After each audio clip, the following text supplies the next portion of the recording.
My 28 female younger brother 24 male and his fiancée 23 female are supposed to get married in the spring after being engaged for about a year. My younger brother has always been the golden child between the both of us to my mom, not to my dad. Him and his fiancée currently live with her, rent-free might I add. My dad and I, on the other hand, have mixed feelings about this wedding. We both feel like my brother is rushing into things and not being financially smart. He just finished his bachelor program a year ago, is still trying to get on his feet and find a good full-time job in his field, and decides to spend thousands of dollars on a wedding. We sat him down and explained this to him and asked him what the rush was. Why not push it off for a few years and save up so you guys can really have the wedding of your dreams? He explained to us that his fiancée wants the wedding as soon as possible and doesn't want to wait. Well, his fiancée's family is pitching in a couple of thousand for the wedding. My dad reluctantly is pitching in a couple of thousand as well. All important later. Well, a few nights ago I'm eating dinner with my husband when I get a call from my future sister-in-law. Convo starts out normal. Hey, how are you? Lousy weather we're having, etc., etc. Until she tells me she has a serious question to ask me. She asks me if she can use my wedding dress that I wore to my wedding just over a year ago. She explains that she can't afford one herself, that she absolutely loves mine, and that it would be her something borrowed. I immediately shut her down and said I'm sorry, but no, this is a thousands of dollars dress we're talking about, and that she'd have to get altered to fit her by the way too, so no way. We're not even close at all and barely talk, so like, what the heck? She starts begging and even starts crying and going on about how she can't afford one. I told her I'm sorry, but no. She then starts going on about how I'm not even financially helping her and my brother pay for the wedding, so the least I can do is let her use my dress. I told her the honest truth, that I think they're rushing into having a wedding and not being financially smart. She said she didn't care, she has a timeline and wants to be married by 25. I basically said to her that she's made her bed, so now she has to lie in it and figure it out herself, and if she can't afford her wedding dress, then she shouldn't be having a wedding. Simple as that. She ran back to my mom and my brother to tell them what I said. They think I'm an idiot because I have the money to financially help my brother and his fiancée, but I'm being selfish and unsupportive. They also think it's just a dress, so what's the big deal? My dad is on my side and defending me and is now thinking of taking back his financial help due to the sheer audacity of my brother's fiancée asking me such a thing. Not the idiot. Tell her to use a sack of flour as a dress if she wants to get married so badly. The entitlement. Jesus, who pays for their siblings' wedding? Come on now. If my brothers wanted to get married, I would tell them congrats and I'll see you on your big day. Like, who asks anyone to contribute to their party? Please don't give these people a dime. She has a terrible timeline planned, so now she gets to have a cheap wedding. Right, like what the heck? I'll get my brothers a really nice gift, but financially contributing to their wedding? LOL no. Also, sister-in-law could just buy a cheap dress. I don't know why so many people get engaged and then immediately jump to, the only worthwhile wedding dress for me must cost thousands of dollars. I don't judge anyone for having an expensive wedding dress. More power to you. But if you can't afford it, you can't afford it. And in that case, there are so many other options that will still look stunning. If you do lend it to her, you'll probably never see it again because she'll give the excuse that it doesn't even fit you right anymore. Do not let this woman anywhere near your dress. How much did she and your brother pitch in for your wedding a year ago? Huh? You owe them nothing. Not your fault she has champagne dreams and a canned tuna budget. Blows my mind how entitled some can be. I, 35 male, am a very cheerful person by nature. I went through a lot of crap in life and I struggled a lot, but throughout it all I managed to keep an even temperament. I'm an optimist by nature, and I always try to maintain a cheerful and bright outlook on life. My wife, 34 female, is the opposite. She tends to get angry easily and is more cynical and jaded than me. We get along well for the most part, but she tends to always predict the worst. She always thinks about things that could go wrong and never really appreciates what we have. The problem is, as my kids are growing up, they're getting imbibed with her energy. They're starting to become incredibly cynical with dour pronouncements on employment and the economy, constantly trying to bring up incredibly depressing news. They seem to enjoy talking about corruption and downfall and the bad things about our life and society in general. I read about some scientist who discovered that if you move your face into a smile, like hold that expression, that muscle movement actually has an impact on your mood, and you become happier. Last month, I decided to put this in practice. For every single negative or depressing thing they say, I take $1 away from my kids' allowances. They begrudgingly went along with it at first, but now they're getting really annoyed at me and everyone is calling me an idiot for this. I don't understand what's so wrong about trying to keep my family from devolving into miserable people who see negativity and evil all around them, but my family says that I'm being controlling. Am I the idiot for implementing a pessimism tax? You are the idiot. That sounds like something my dad would do because only his feelings mattered. 3 out of 3 of his adult children don't talk to him and he doesn't know his 2 grandchildren. Maybe you should consider what future you want with your kids. Looks like OP's going to need to implement a reconciliation tax soon. OP, what you're doing is incredibly unhelpful. You're punishing your kids for expressing a human emotion in completely non-harmful ways. You're preventing them from expressing opinions and forcing them to pretend to have emotions and opinions they don't have. That is incredibly unhealthy. It's used as a therapy tool and can help. The trick isn't to smile the way you think a smile should look, but just to barely move the corners of your mouth up and relax your face, which will calm you down, not make you happy or forget the crap in the world, just make the moment more bearable. Also, I don't see how "this is an effective therapeutic tool to relieve short-term anxiety" became "every time you feel sad I will make it worse by taking money from you." OP sounds tiring to be around. No wonder the family's always moody. Yeah, forcing them to mask their emotions and not talk about negative things will actually make them more cynical. Why do you think counseling and therapy are so popular? Because talking about the bad crap and letting your emotions out is healthy. OP, you're forcing ill health on your kids. If you keep this up, don't be surprised if they feel they can't talk to you and you're alone in your old age.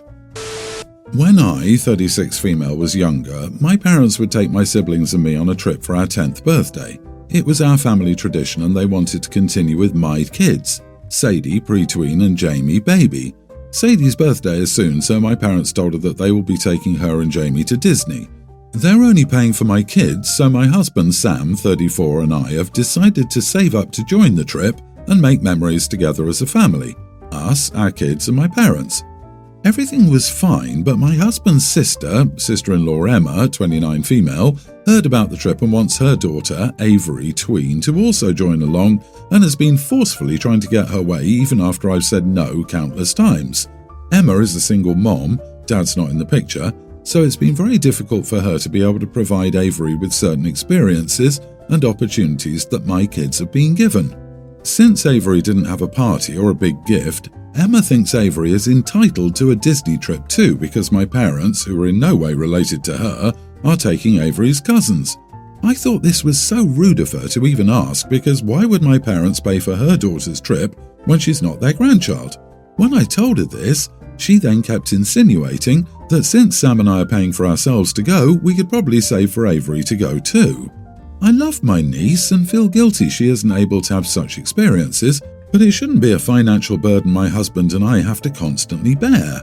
We already help a lot by buying groceries, babysitting, paying for sports teams, school supplies. When I sternly told her my parents won't be paying and that my husband and I don't want to or have to pay either, then she had the audacity to drop the "we're all family, it takes a village to raise a child" card on me. I have helped her so much. Sam and I have just lost it on her because she isn't even appreciative of what we've already done to help her provide necessities for her child, yet she always wants to ask for more. Not once has she suggested paying for some of Avery's plane ticket, park pass, hotel. She just wants us to bear this cost so her daughter can live a life she can't provide for. I know it sounds terrible, but I hate having to be the one who has to feel guilty and pay up so that Avery can live like our family when Emma won't even try to pay for some of it. I told her my final decision is no, unless she wants to pay for Avery, then I don't mind taking care of Avery on the trip and will let her come along, which Emma said no to because she can't afford it.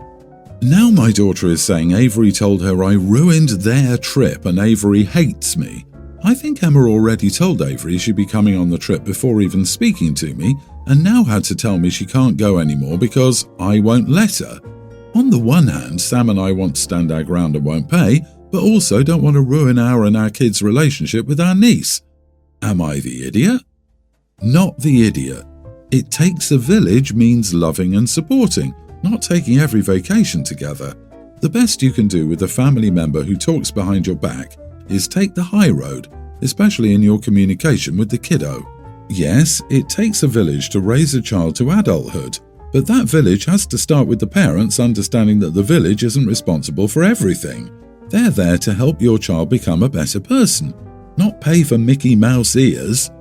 The worst thing is that Emma is basically teaching Avery to be entitled, so you should try to correct that behaviour when it's still possible, as a part of the village, of course. Wow, the entitlement of Emma. Bless you all for the help you've given over the years, but this is exactly the problem when you do too much for someone. They often become spoiled and entitled. Instead of gratitude, it's grabbing. Instead of appreciation, it's expectation. Emma has beyond trampled over your boundaries and is not a rational person. Personally, I stop with all the financial help until she wakes up and starts to appreciate it. I, 48 male, married my current wife a few months ago, and now we live together with my only daughter, teen Lucy.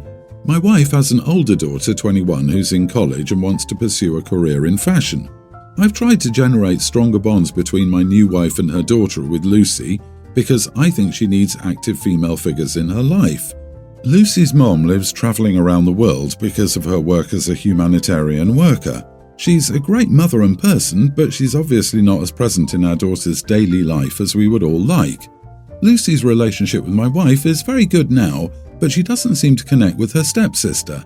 Last weekend, my daughter was sleeping at a friend's house and my stepdaughter was visiting us.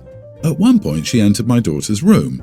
I'm not sure why. She said she wanted to look at herself in Lucy's makeup mirror. She saw my daughter's cheerleader uniform that was folded over the chair and asked me if she could use it to take some pictures for Instagram. She's very active in social media for her fashion career, posting different outfits and looks. I said yes, without doubt. I assume teenage girls don't mind using each other's clothes and things like that socially, as it was her stepsister, not a stranger. She posted the pictures and very soon my daughter texted me very mad and said that I shouldn't have let her use it. I honestly don't think I did anything wrong. I think Lucy is trying to generate conflict because she doesn't like her stepsister. Am I the idiot? You are the idiot. 2 levels. Your stepdaughter should never have even been in the daughter's room without her permission. This is your daughter's clothing, not yours. A text would have cleared up if she minded. The other level is that if this is the uniform for your daughter's school, then they might have issues about the use of their logos, colours and branding. If they do, those concerns will fall on your daughter's participation in cheer. Yes, girls borrow each other's stuff, with permission. OP, you do realise your daughter could get in trouble with her squad, especially if she goes to public school. I don't know how it is everywhere, but when I was in high school and my 2 daughters, the younger of whom was graduating in 2 months, students were not permitted to let other students wear their activities and sports uniforms, and aren't to wear their uniforms unless it was for school-sanctioned activities and events. Letting an adult wear her cheerleading uniform for social media clout could land her in hot water. Just want to add, Lucy very well may not see your stepdaughter as her stepsister. Consider they don't live together and will never have grown up together or been raised together. You can't force them to be close, considering the usual foundations for step-sibling relationships don't exist. But way to make your daughter feel unsafe in her own home and like she has no right to autonomy, space or agency. Bonus, you are the idiot for assuming that all teenage girls love to share clothes. I don't even believe you. You know she doesn't have a relationship with your stepdaughter. Yes, this. Good luck with your relationship with your daughter going forward. And by the way, your stepdaughter set you up. Is the mirror in your daughter's room the only one in the house? Stepdaughter knew exactly where that uniform was and what she was going to do with it. My brother and sister-in-law snooped in my now adult niece's diary from when she was a child and teenager. My niece wasn't big on writing in it ever, but occasionally did over a decade of her childhood, from age 7 to 17. It wasn't something she thought much about unless she was writing in it. What my brother and sister-in-law found in the diary left them with many negative feelings. Sister-in-law is my brother's second wife and is not the mother of my niece and her older brother, my nephew. She married my brother 18 months after his first wife died. My niece was 7 and my nephew was 8. In the diary, my niece had written that her stepmother was second best, that she wished she could trade her to get her mom back, and apparently there were a number of pages about how she felt her stepmother didn't deserve to be there for certain moments over her mom. My brother and sister-in-law actually confronted my niece about this. Sister-in-law brought up she went to find it in the first place because she always felt second best and how niece's wedding was making it even worse because she, sister-in-law, wasn't invited to do much with niece. Niece was angry they'd read it and said she thought she'd trashed it before she moved out. My brother thought that meant she regretted writing that, and she said no, but she was never planning to let those thoughts get out, that she and her brother, and there were pages about him and niece saying the same stuff regarding sister-in-law, had agreed it would be something between them. My brother said they should have spoken up and he could have fixed it. She told him that that would never have happened, that they only had one mother and no, that one mother was not sister-in-law. Sister-in-law apparently asked her directly if she still felt that way about her. She felt she didn't deserve her place in their lives, was easily traded for their long-dead mother, her words not mine, and was nothing more than her father's wife in her eyes. My niece confirmed this. I heard about what happened from my niece and nephew originally. They warned me my brother was ready to vent to anyone who would listen. He and sister-in-law did try to use me to vent to, and I told them I didn't agree with their actions re-snooping and didn't want to hear from them on it. Then about a week ago they were telling our parents all about it and whining about what awful things my niece had written. I told them they shouldn't have snooped if they didn't want to learn hurtful things. My brother said I was being an unsympathetic witch. Maybe he's right. Am I the idiot? Not the idiot, you're right. And it's sad that they're holding the thoughts of a grieving child over her head. She has the right to still value her relationship with her birth mother. No one should be asking her to rank the parental figures in her life. That's why we should never ask questions we don't want to know the answer to. It's the stepmom and your brother's snooping that created the hurtful situation everyone is in now. I wasn't a grieving child, just a witchy preteen, and I remember writing in my diary that I hated my mom. Did I really? No, but it would have devastated my mom to read it. I also said I wanted to marry Justin M. in my grade 5 class. A diary contains private thoughts at that time of someone's life. Private, not to be read by others and certainly not to be brought into public discussion. I think they knew the answers before looking. They just, for some reason, wanted confirmation. Maybe they hoped for a very tiny bit that the diary was going to say the opposite, but if that were the case, then they were just lying to themselves.